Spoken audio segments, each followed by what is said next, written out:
Gaywyck by Vincent Verga. Publisher Allison Books, Los Angeles, New York.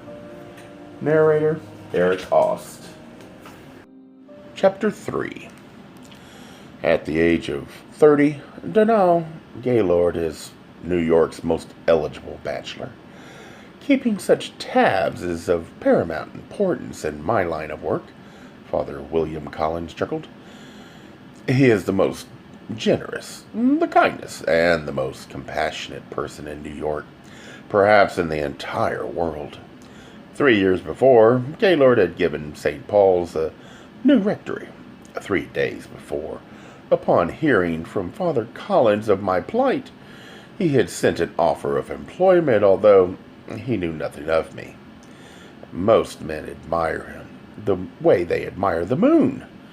Before Danough Gaylord's mother, Mary Rose, took ill. The family spent every Christmas season in town at Gramercy Park. Father Collins, their pastor, her friend, had been a frequent visitor and companion. When the family retired permanently to Long Island, he and Mrs. Gaylord maintained a lively correspondence, and during the summer months, he visited them for week-long vacations. He had also been familiar with Danough Gaylord's grandparents. Grandfather Danough, like his son and grandson, though generous to Holy Mother Church, was not amenable to the religious influence. Neither had the Southern-born grandmother, furthered God's cause, as Boston-bred Mary Rose had done. Jenny Turner had been one of the most sought-after belles in the Atlanta of her day. Although she was not classically beautiful, her brown eyes were too prominent. Men seldom noticed when tangled in her charms, as Grandfather Gaylord had become one lilac-scented afternoon in 1834 during lunch in the Scuppernong Arbor. The 44-year-old bachelor visiting Georgia on business of another sort asked for her hand after dinner that same day. His fortune, made in shipping, doubled in railroads, then quadrupled in Manhattan real estate, satisfied her ambitions. His impetuous passion convinced Old Man Turner that his exasperating daughter had met her match. Theirs was the biggest wedding Atlanta had ever seen. The house in Gramercy Park was purchased and work was begun on a summer retreat. Gaywyck was erected as a monument to her beauty and as a testament to their love. Set on a rise, it was built of the faintest oak and teak to designs by James Dakeen in his most lavish Southern style. 3 stories of porticos and pillars with half-acre corridors and rooms upon rooms opening into more sun-filled rooms overhanging the sea. Willow groves and oak stands were laid out, an avenue of limes, an herb garden, shrubbery mazes, a Chinese tea house, and, of course, a Scuppernong arbor. Both homes were furnished and maintained in an extravagant style that made them justly famous until the outbreak of the Civil War. Jenny and Danough Gaylord were the reigning couple of New York society, envied by everyone who knew how truly happy they were. Their only child, Cormac Danough Gaylord, was born in 1835.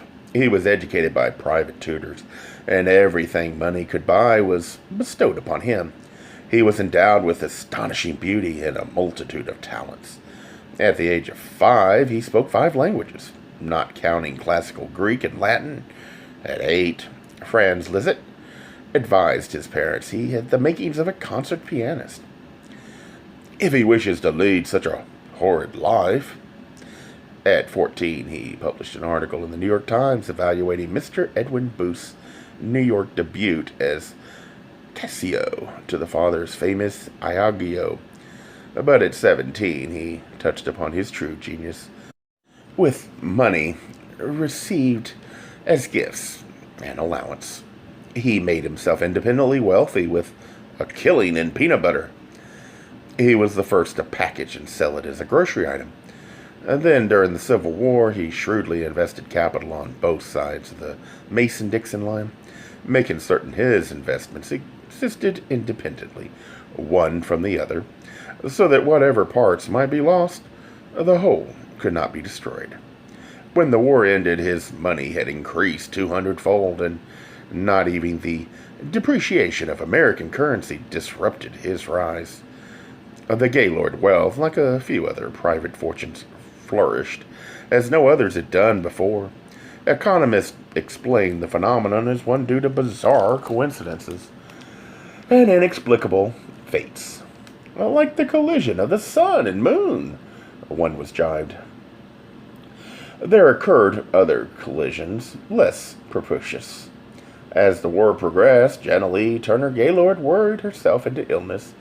Even her parents removed to Gaywyck to escape the chaos of the city, who she built for them a brick cottage on the grounds, but they refused to leave home, never believing the war would reach Atlanta. Impetuously, without her husband's knowledge, she sped south to coerce them. Traveling at night via the Gaylord steam yacht, she was guided by a renegade Confederate Captain Scott, who had made millions jumping the blockade for her husband. She arrived the same day as General Sherman, in the midst of the carnage, while the Athens of the South blazed. They boldly confiscated an open buckboard, collecting her parents, who insisted on carting the family silver, the portraits, the pets, and 4 devoted negroes. They made for the outskirts of the city in the direction of the camouflaged boat. Close to the sea, a convoy of looting Yankee soldiers stopped them for the wagon and senselessly shot them dead. Only Captain Scott survived. Grandfather Gaylord did not accept his wife's death complacently. He became obsessed. Violence surfaced at the slightest provocation. He abdicated in his son's favor, leaving the boy to manage the family's holdings while he devoted his life to avenging his wife. With the help of friends in Washington, he won General Sherman's approval to track down the men responsible.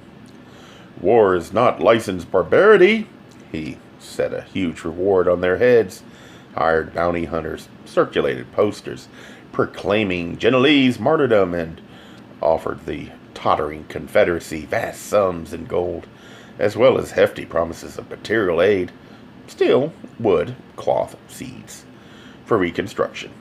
Before the war's end, each man in that marauding convoy was slain. He personally assassinated Captain Scott.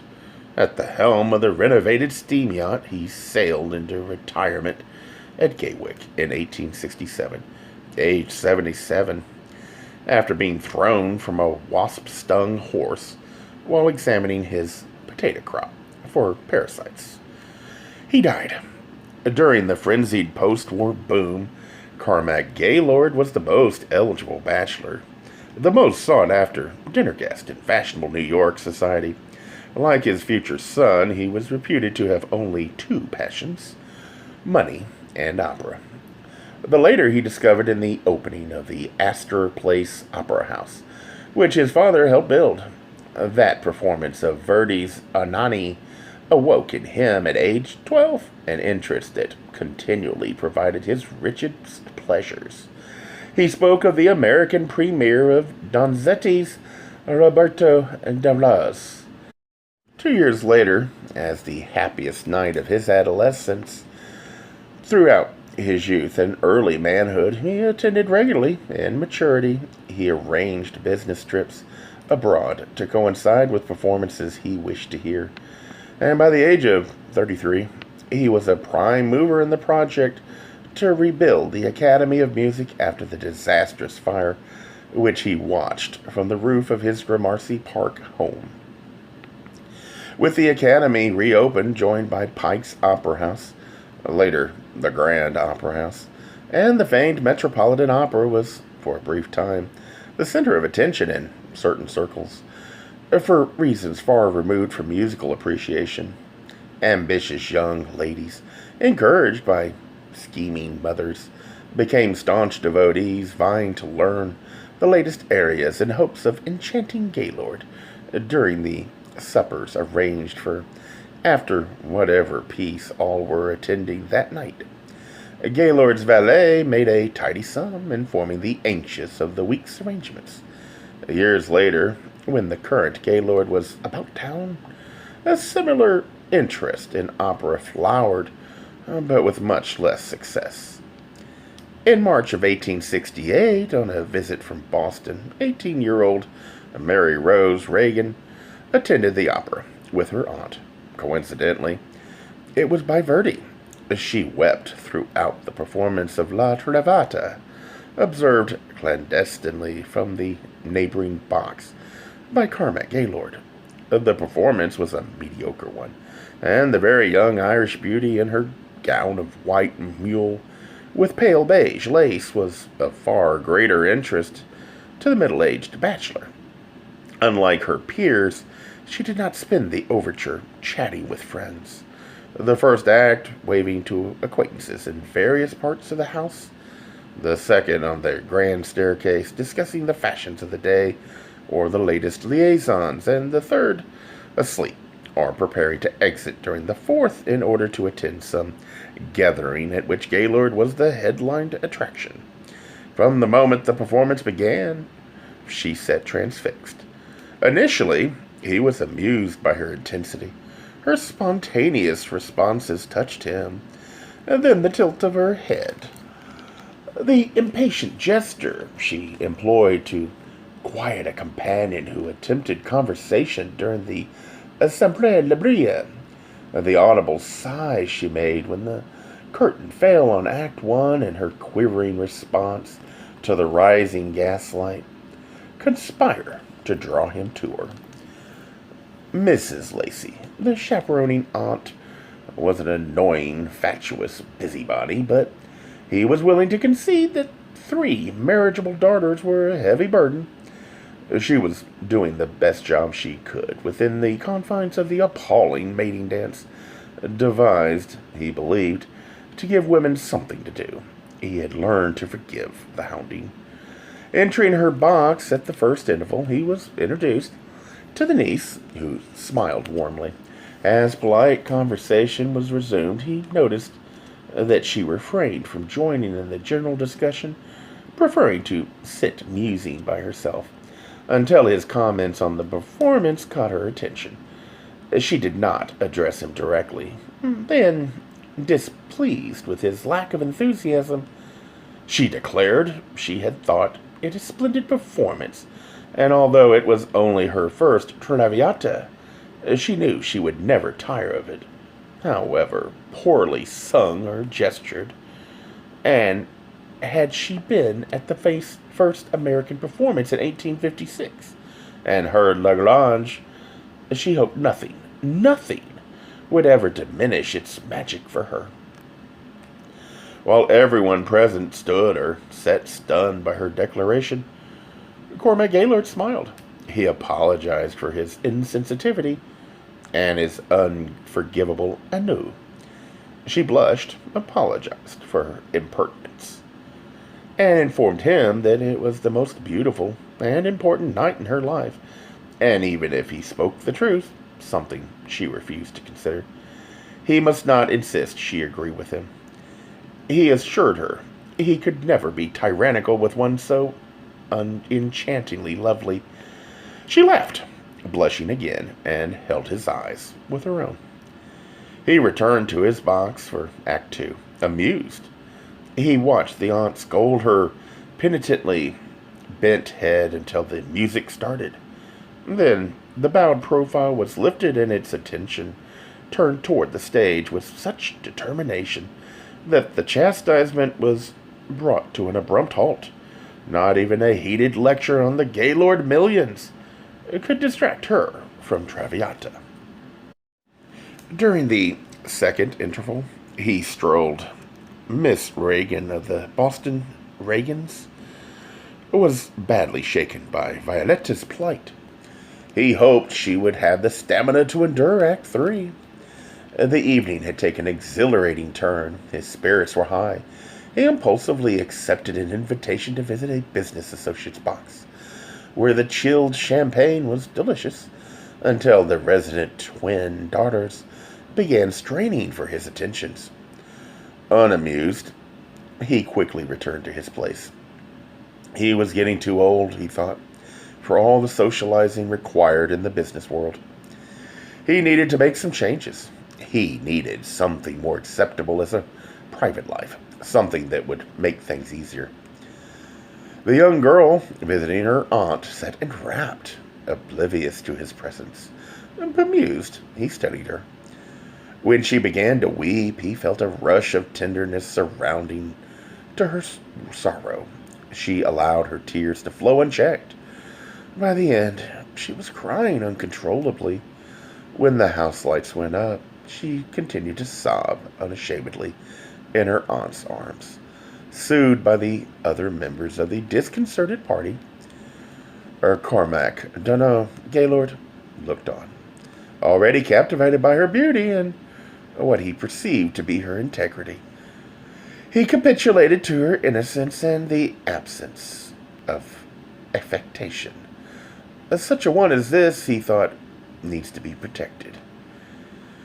He took no supper that night, nor did he sleep. The next morning and every morning thereafter, he sent her a cluster of camellias. The following week, to the day, he called. She and her aunt received him cordially, thanking him for the flowers.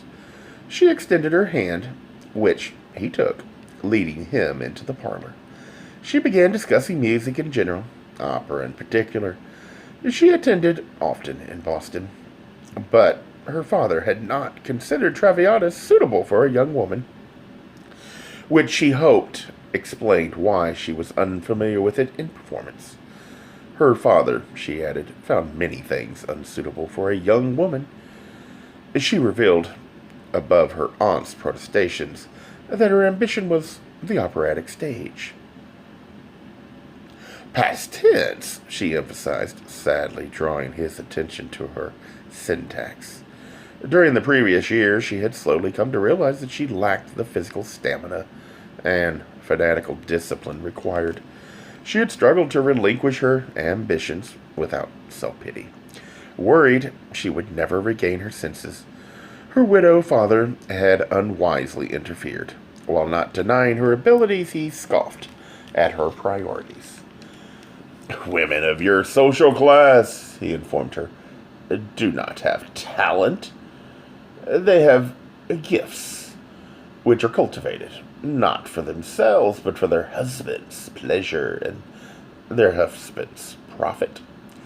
His meddling curdled her sadness into anger. She saw herself as chattel, having no life or gifts of her own.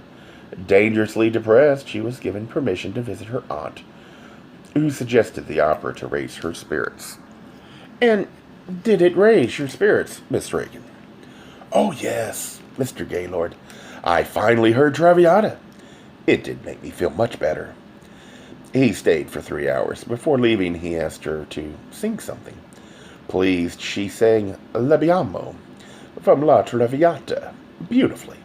Accompanying herself on the parlor spinet, he accepted an invitation to dinner at home. While dressing, he imagined her reactions to Gaywyck. All of his visits were pleasant and encouraging. He found her intelligent, well-educated, thoughtful, kind, generous, and scrupulously truthful.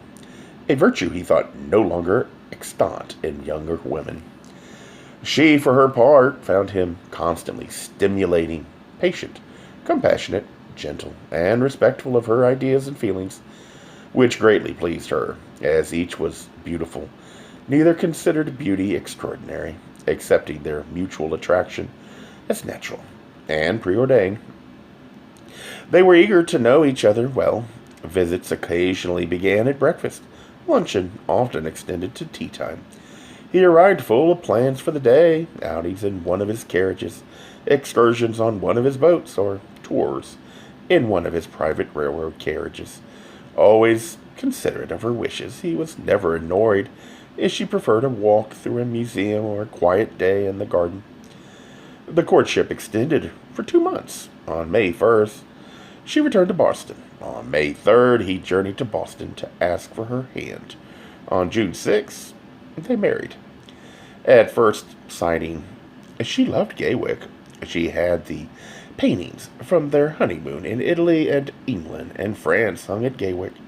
The expanse of the rooms, she said, suited them better, and the sound of the sea worked a perfect counterpoint. Masterworks were raised in various chambers, which were renamed and redecorated accordingly. The Rembrandt self-portrait was placed in the main library. The Botticelli Madonna she hung in her bedroom. The Cravelli she hung in his. The Vermeer she placed in her sitting room. The enormous Titan was hung in the main parlor and then removed to the third-floor library because she found it oppressive. In its place was put the mysterious Rossetti portrait of a woman who dramatically resembled her. The Della Francesca angel was set in the small downstairs study. The others were lovingly dispersed to rooms that were frequently used by relatives or friends. And after they were all settled on appropriate walls, Mary Rose Reagan Gaylord announced she never needed to visit New York or Boston again. The Empire furniture bought in France was shipped to Gaywyck. But there was the opera. For that, she endured the endless journey into New York via the steam yacht or private coach. For the music, she tolerated separation from the sea. Her pictures and the serenity. Cormac, semi-retired, hired talented young men and trained them to oversee his business involvements, maintaining contact via his telegraph system and a courier service. An assistant ran his office at Gaywyck. More and more like his father, Cormac became the gentleman farmer. But together he and Mary Rose ventured into the city for a week or two. Their house at Gramercy Park came alive with late suppers and music halls until she became pregnant. Then everything changed. From the moment Mary Rose discovered herself with child, she withdrew into herself. After the initial shock and anger, her humor grew dark, her mood depressed. He had known of her loathing for children and her fear of childbirth. She felt betrayed. Her confessor, Father Collins, tried to foster her duty to the will of God, but she refused all guidance. Fleeing to Gaywyck in despair, she locked herself in her rooms. After 5 days, she admitted her aunt and the priest, but not her husband. As the days became weeks, his anger and confusion became fear.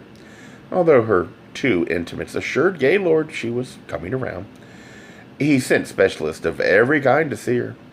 When she refused them all admittance, he at least felt he was doing his best. Then suddenly she appeared in his study one evening, followed by his smiling priest and a nodding aunt. "I have been very foolish," she whispered. "Forgive me?" There was no explanation for the change in her behavior. It was accredited to answered prayers. She asked for new costumes, everything to be in white. An apartment on the third floor was converted into quarters for 3 seamstresses and their designer mistress, who arrived almost immediately. She asked for a doctor in residence. A family physician agreed to spend 4 days a week at Gaywyck. She asked for a full-time nurse. One was moved into her sitting room, which was destined to become the nursery. She asked to receive communion over morning.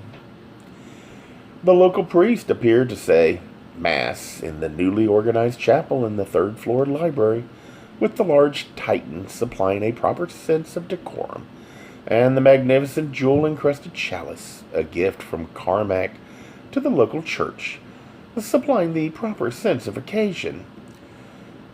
A special dispensation had to be arranged, allowing the priest to say Mass twice a day, once on his own altar for his parishioners and once at Gaywyck, owing to Cormac's friendship with Cardinal Fanning.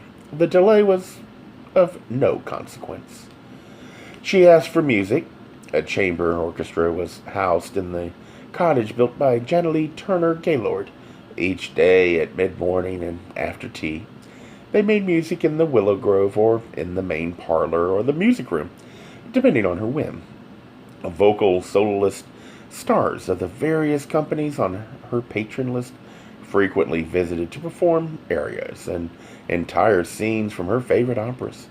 Boxes of music arrived daily for her perusal, and selections were rehearsed by the musicians in the mornings and afternoons. With performances and rehearsals, music was always in the air that summer, like the buzzing of the bees and the cries of the seagulls and the rumbling of the sea. And Mary Rose was amenable to suggestions from everyone. Except for this languid passivity, she seemed to have regained her senses. Father Collins, visiting in early July, attested to the healthy good spirits that pervaded Gaywyck.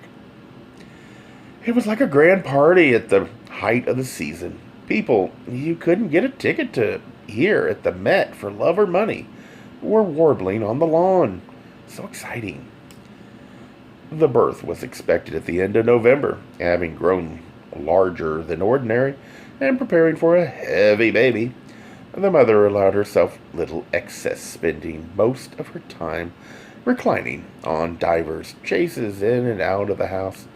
Her day had a definite shape: mass breakfast, music, lunch, a nap, a walk, clothes, fittings, tea, more music, another nap, dressing for dinner, reading prayers, bed.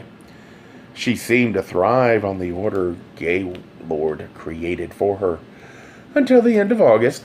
Increasingly distressed by her figure, she announced herself repulsive and retired once again to her quarters, venturing forth at night with her aunt to walk along the beach, or in the late afternoon on her second-floor balcony out of view to hear Schubert, Beethoven, or Mozart. She remained in seclusion, awaiting the birth of her son. "It will be a son," she assured Father Collins, "for I will never allow a child of mine to go through the torment. And if I know anything, I know God grants Cormac his wishes." Gay Mysteries audiobooks. I think it is easy to hate a label, but a face humanizes the word. So this effort is twofold: to offer comfort to those like myself that your world didn't end because you don't fit into the view of acceptable society on both sides, and in hopes of helping those with family that are LGBTQ, that it doesn't mean we are aliens from the child they once knew. Reassure them so they can maybe be supportive at the same time, being true to their values.